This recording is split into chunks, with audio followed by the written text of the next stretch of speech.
I hope everyone's doing well. I am Mr. Ish. Thank you for joining me for this video where we are looking at an addition reaction on an alkene, but the compound and the reaction that you're seeing are before you. We have a benzene ring with a vinyl group. This right here is called a vinyl group, CH double bond CH2. We will react it with HBr, hydrobromic acid, or you can say hydrogen bromide. What is the end result and why is that end result going to be the case? We are looking at that in this video. Keep in mind, when you have an alkene and you're doing an addition reaction, this right here is your alkene, and you do like an HBr. What's special about HBr? You know bromine has more electronegative than hydrogen, so you have a partial positive here, you have a partial negative here, because this bromine is sucking the electrons towards it. This alkene group, because of its pi electron, it can serve as a nucleophile and it will attack this, and then you will have the hydrogen add to your alkene group, and then the bromine will become this. We'll just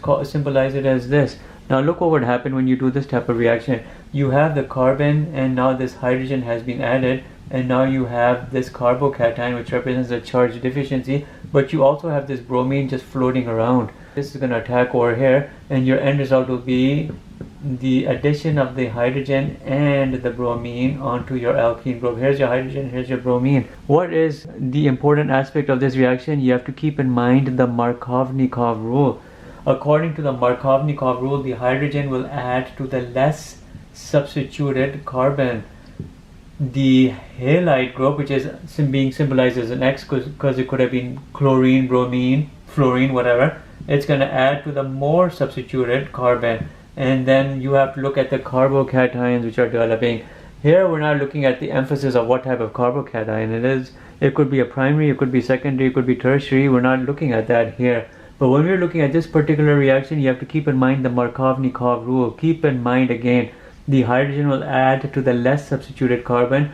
The halogen group will add to the more substituted carbon. When you are doing this reaction, an addition reaction, the reaction will occur right over here, not in the benzene ring. Even though the benzene ring can be reactive, it will be less reactive than this alkene group. So the reaction is going to occur on that alkene group, not an addition or an electrophilic attack here on the benzene. What we will do now is examine this reaction, but I'm going to break this up for you to present you something understandable manner. Here's my HBr. The alkene will attack this, and now we will dissociate that HBr bond. The bromine will drift away. When you add this, you know a carbocation is developing and the hydrogen is adding. But is it adding to this or is it adding to this?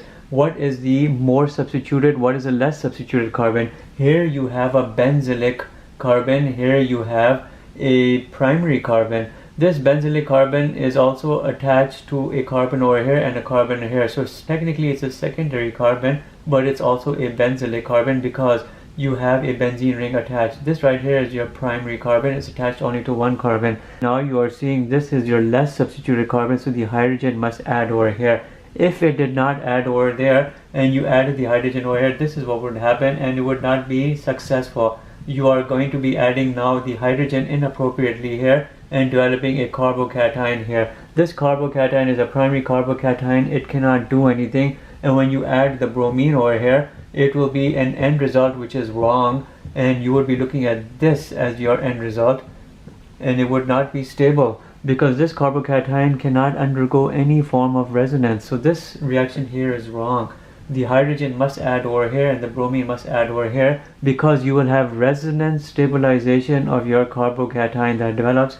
This carbocation has no benefit from any involvement of the benzene and no resonance stabilization. This is an unfavorable product. Let's look at our favorable and actual product.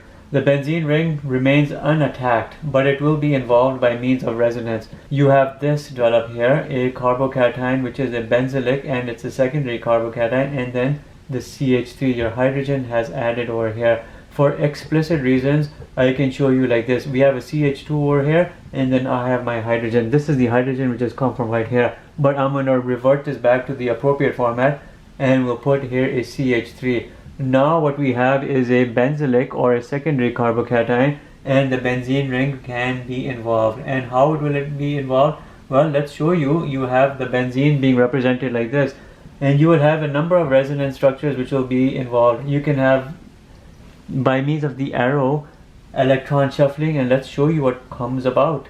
This is the carbocation being stabilized in a variety of ways.